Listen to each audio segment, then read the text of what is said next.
Hello friends, Manchu Vishnu ప్రతిష్టాత్మకంగా నిర్మిస్తున్న చిత్రం కన్నప్ప. పాపం మంచు విష్ణు ఈ సినిమా కోసం ఎక్కడెక్కడి నుంచో అప్పులు కావచ్చు, తను ఎక్కడైనా దాచిపెట్టుకో ఉంటే ఆ డబ్బులు కావచ్చు, అంతా తీసుకొచ్చి కన్నప్ప సినిమా మీద అయితే ఇన్వెస్ట్ చేస్తున్నాడు. అసలు మ్యాటర్లోకి వెళ్తే కన్నప్ప సినిమాలో కొన్ని మెయిన్ సీన్స్, అంటే ప్రభాస్తో తీసిన సీన్స్ కావచ్చు, ఇంకా మరికొన్ని మెయిన్ సీన్స్ వేటికైతే గ్రాఫిక్స్ అవసరమో ఆ సీన్స్ అన్నిటినీ ముంబైలో ఉన్న ఒక గ్రాఫిక్స్ సంస్థకైతే పంపించారు వీళ్ళు. అంటే వాళ్ళకి మొత్తం గ్రాఫిక్స్ కావాలి కాబట్టి అవన్నీ చేసి మళ్ళీ ఆ హార్డ్ డిస్క్ డ్రైవ్ ఏదైతే ఉందో ఆ హార్డ్ డిస్క్ డ్రైవ్ని వాళ్ళ ప్రొడక్షన్ హౌస్ ఉంది కదా హైదరాబాద్లో, 4 రీల్స్, సో దానికైతే పంపించారు. సో పంపించిన తర్వాత అది తీసుకునేది ఎవరు? రఘు అనే ఒక వ్యక్తి తీసుకున్నాడు.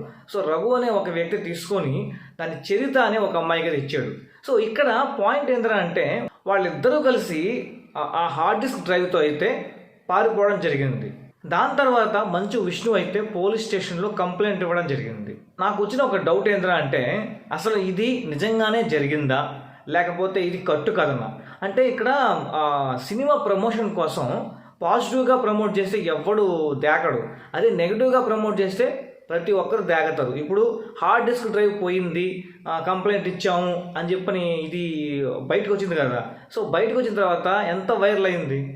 ఎందుకంటే పాపం మంచు విష్ణు మాత్రం ఏ సినిమా ఎలా నటించాడో తెలియదు, కానీ ఈ కన్నప్ప సినిమాని మాత్రం చాలా ప్రతిష్టాత్మకంగా తీస్తున్నాడు. ఒకవేళ నిజంగా హార్డ్ డిస్క్ డ్రైవ్ గాన దొంగతనం అంటే దొంగిలించబడి ఉంటే మాత్రం ఖచ్చితంగా మంచు విష్ణుకి ఒక పెద్ద దెబ్బ అని చెప్పాలి. ఎందుకంటే మంచు విష్ణు ప్రతి ఇంటర్వ్యూలో చెప్తుంటాడు, ఈ కన్నప్ప సినిమా ఒక ప్యాషన్తో చేస్తున్నాను, అంటే చాలా ఇష్టంతో చేస్తున్నాను అని చెప్పని. కాబట్టి ఈ సినిమా మంచు విష్ణుకి చాలా ఇంపార్టెంట్.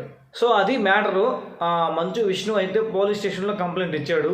సో దర్యాప్తు అయితే కొనసాగుతుంది. ఫైనల్గా ఇది కావాలనే స్క్రిప్టెడా లేకపోతే నిజంగానే హార్డ్ డిస్క్ డ్రైవ్ పోయిందా అనేది తెలియాలంటే మాత్రం వాళ్ళిద్దరూ దొరికే వరకు వెయిట్ చేయాల్సిందే. సో మరి మీ అభిప్రాయాన్ని కింద కామెంట్ రూపంలో తెలియజేయండి. ఇంతే ఫ్రెండ్స్ ఈ వీడియోలో. మరి నెక్స్ట్ వీడియోతో మీ ముందుకు మంచి కంటెంట్తో మంచి ఇన్ఫర్మేషన్తో వచ్చేస్తాను. అంటే థ్యాంక్ యూ, బై బాయ్.